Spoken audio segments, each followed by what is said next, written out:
हाँ भाई जवानों, कल हमने टाइम एंड डिस्टेंस की बेसिक को क्लियर किया था और आज हम जो है इसके जो बाकी हिस्सा रहता है उसको क्लियर करेंगे। ठीक है, तो इसमें जैसे रेलगाड़ी के बारे में कल बताया था आपको कि एक खंबा जब पार करती है रेलगाड़ी, तो खंबा पार करने में रेलगाड़ी केवल खुद को ही पार करती है, अपने आप को ही पार करती है। ठीक है, तो जैसे एक 300 मीटर लंबी रेलगाड़ी 300 मीटर लंबी रेलगाड़ी है, एक बिजली के खंबे को जो है पार कर जाती है। कितनी देर में पार कर जाती है? 20 सेकंड में पार कर जाती है। 20 सेकंड में इसको पार करके 20 सेकंड के अंदर तो गाड़ी की चाल किलोमीटर प्रति घंटा में बतानी है। तो इसमें एक इस फार्मूला काम आएगा, चाल बराबर है कुल दूरी बटा समय। चाल बराबर है कुल दूरी बटा समय, बस यही फार्मूला काम आएगा। चाल बराबर है कुल दूरी बटा समय। तो चाल इसमें नहीं है गाड़ी की, वो निकालनी है। दूरी है 300 मीटर, यानी गाड़ी की लंबाई जितनी ही दूरी तय होगी खंबा पार करने में। समय लिया है 20 सेकंड का, और अब उत्तर बताना है किलोमीटर प्रति घंटा में। ठीक है, तो जब मीटर प्रति सेकंड से किलोमीटर प्रति घंटा की तरफ वापस जाना है, यानी कम से ज़्यादा की तरफ जाना है, तो ज़्यादा चीज़ गुणा होगी। ज़्यादा चीज़ यानी 18/5, ये ज़्यादा है, 5/18 ये कम है। तो ये अब हम करेंगे 300/20 गुणा में 18/5। 1 0 1 0 2 काट दो 15, 5 3 15, 18 3 54 किलोमीटर प्रति घंटा हमारे जो है गाड़ी की चाल होगी। इनमें सिर्फ एक ही बात का ध्यान रखना है कि जो आंसर पूछा गया है उसके अकॉर्डिंग ही हमने सारे डाटा को लिखना है। यदि टाइम सही नहीं है तो टाइम को सही करो, टाइम मिनटों में रह गया और बाकी चीज़ें जो हैं आपकी किलोमीटर प्रति घंटा में हैं, तो उसको मिनटों को घंटे बनाने के लिए टाइम का बटा 60 करना पड़ेगा। ठीक है, तो ये एक इस तरह से आपको ध्यान रखना है। तो नेक्स्ट जो सम है आपका इसी प्रकार का है, बिल्कुल सेम, चाल बराबर कुल दूरी बटा समय वाला ही। तो इसमें क्या है नेक्स्ट सम में आपके, इसमें आपको जो है एक रेलगाड़ी है। ठीक है, एक रेलगाड़ी जो है वो कितनी है,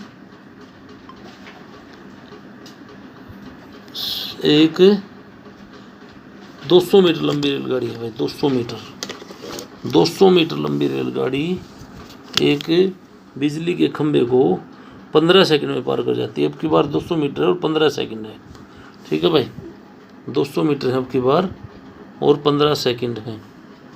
तो 200 तो होगी कुल दूरी, टाइम हो गया 15 सेकंड। अब किलोमीटर प्रति घंटा बदलना है तो गुणा में 18/5। ठीक है, 5 3 15, 5 से 40, 5 8 40, 3 6 18, 48 किलोमीटर प्रति घंटा ये आएगी भाई। ठीक है, तो ये तो हो गया सिंपल सवाल। अब और भी कुछ सवाल आगे आएंगे, हम देख लेते हैं 1 बाय 1।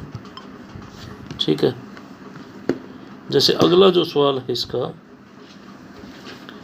160 मीटर लंबी रेलगाड़ी 160 मीटर लंबी रेलगाड़ी है और ये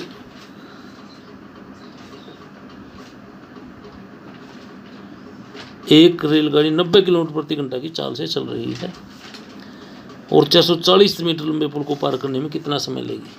देखो गाड़ी की लंबाई तो है, गाड़ी की लंबाई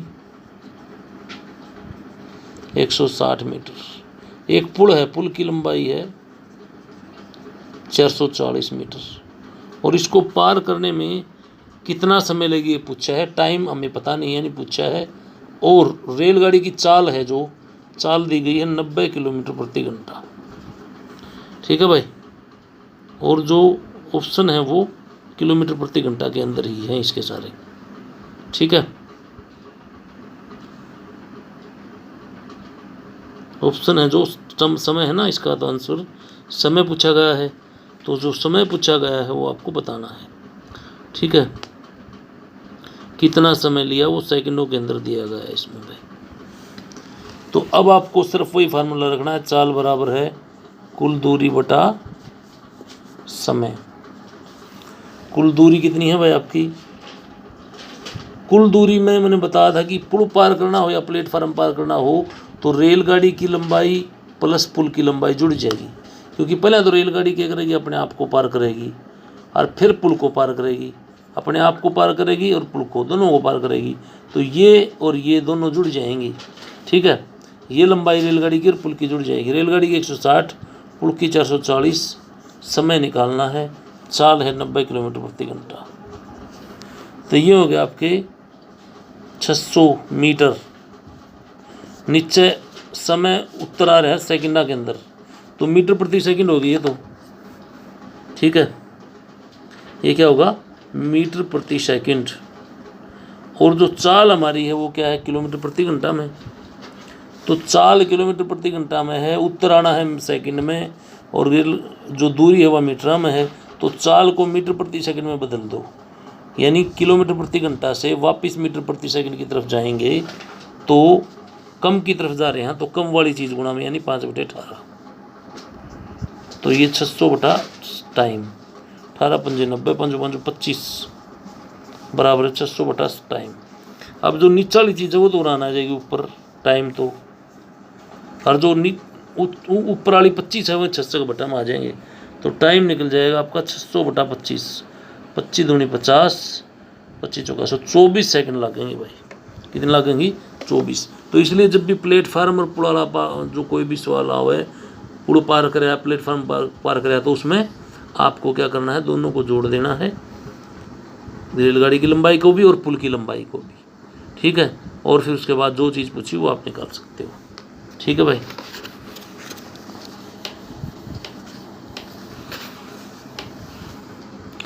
इसमें जो अगला सवाल है आपका, उसकी एक अलग टाइप है।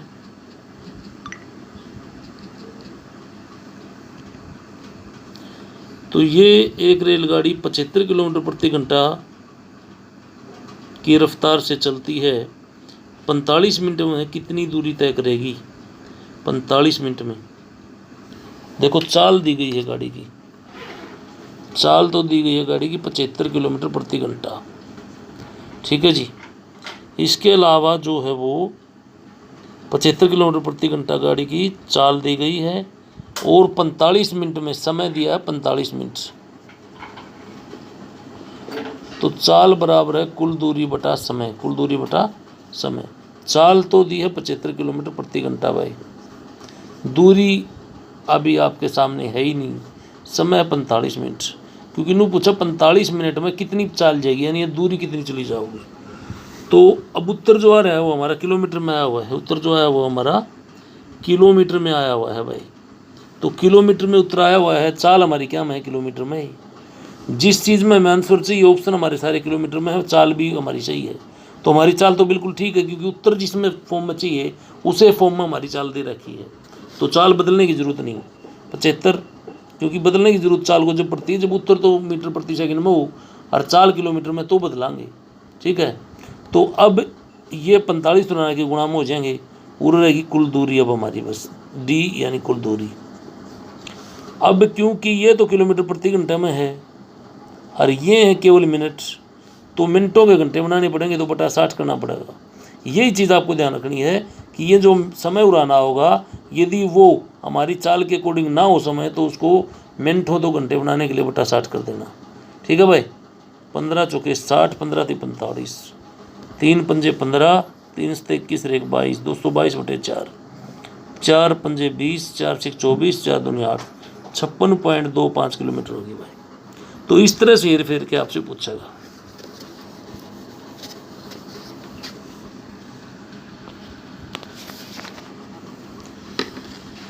ठीक है भाई, ये इस तरह से आपसे सवाल, आपके पास पेज हैं, और पेज नहीं तो जो अनुज ने डाले थे वहाँ से आप ले भी सकते हो, किसी के पास ना अवेलेबल हो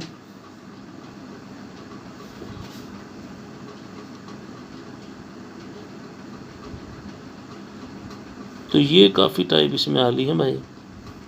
और बता देते हैं, एक व्यक्ति कार द्वारा 45 किलोमीटर प्रति घंटा की यात्रा 6 घंटे में पूरी करता है, यही यात्रा 5 घंटे में पूरी करने के लिए उसकी चाल बताओ। चाल वह 45 किलोमीटर प्रति घंटा की स्पीड पर चल रहा है अपना बाइक या कार मान लो, तो इस स्पीड तक जहाँ पे चलना मान लो अपन जाना 80 से दिल्ली, इसी स्पीड से आप चलना तो आप जो है 6 घंटे में पहुँचा, 6 घंटे में। लेकिन ई वहाँ पे चाहवा कि अभी 5 घंटे में पहुँच जावा, ठीक है 5 घंटे में पहुँच जावा।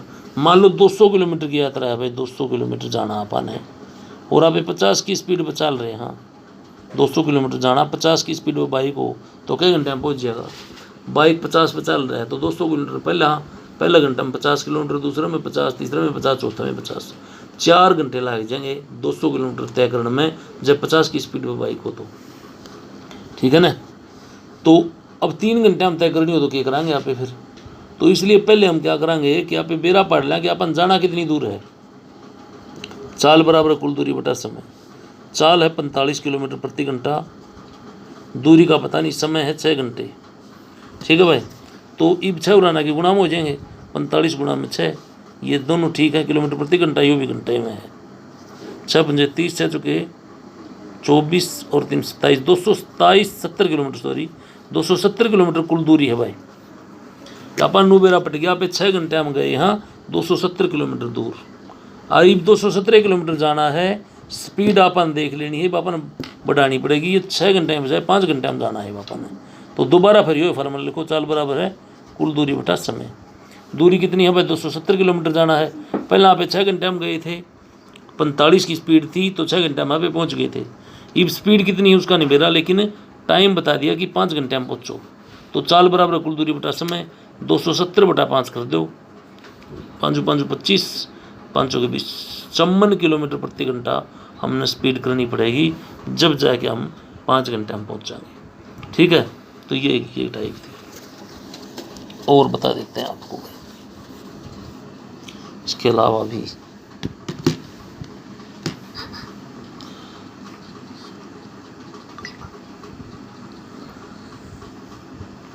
तो इसके अलावा भी भाई कोई सवाल है, एक व्यक्ति चढ़ाई की तरफ 16 किलोमीटर प्रति घंटा, वापस ढलान की तरफ 28 किलोमीटर प्रति घंटा की चाल से आ रहा है, तो उसकी औसत चाल बताओ।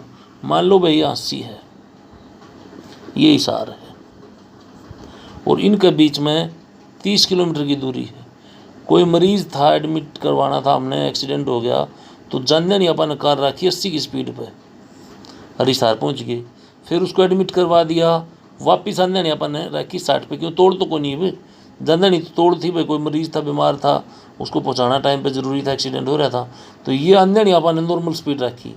लेकिन क्या 80 से हिसार की दूरी बदल गई, जहाँ सीधा हिसार जानदानी 30 किलोमीटर दूर था तो अंजानी भी 30 किलोमीटर दूर होगा, कोई फ़र्क नहीं होगा। जानदानी 30 किलोमीटर दूर था तो अंजानी भी 30 किलोमीटर दूर ही रहेगा, तो ये दूरी तो होगी सेम, क्यों सीधा हिसार बिक जाओ चाहे तो हिसार तो 80 आ जाओ, चलना 30 किलोमीटर है, क्योंकि हाँ सीधा हिसार जाओगे तो भी 30, हिसार तो 80 आओगे तो भी 30। तो जब दूरी समान हो, जब दूरी समान हो तथा आने जाने की चाल अलग अलग हो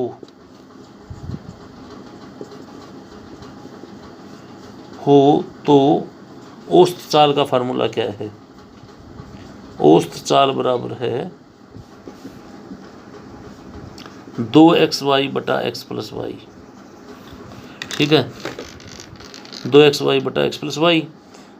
x का मतलब कोई भी चाल आन या जान की, y का मतलब भी वो दो चाल दे रखी है, एक 16 एक 28, एक तो 16 दे रखी है एक 28, ठीक है भाई, जानना नहीं आने नहीं स्पीड तक आ, जानना नहीं स्पीड तक आया, तो 2 गुणा में 16 गुणा में 28, x और y आने जाने की स्पीड नीचे 16 जमा में 28, तो 2 गुणा 16 गुणा में 28 बटे 8 से 14 44, 2 तक 8 2 22, 2 तक 11 और 2 तक 8 8 64, 8 दूनी 16 और 6 22 बटे 11, 11 दूनी 22, 4 को जाने चढ़ा दी 0, 11 33, 11 6 66, 20.36 किलोमीटर प्रति घंटा यह चाल आएगी उस चाल भाई। तो 2xy बटा x प्लस वाई, 2 गुणा आने की चाल गुणा जाने की चाल बटा आने जाने चाल की चाल को जोड़ देना है, ये ट्रिक है।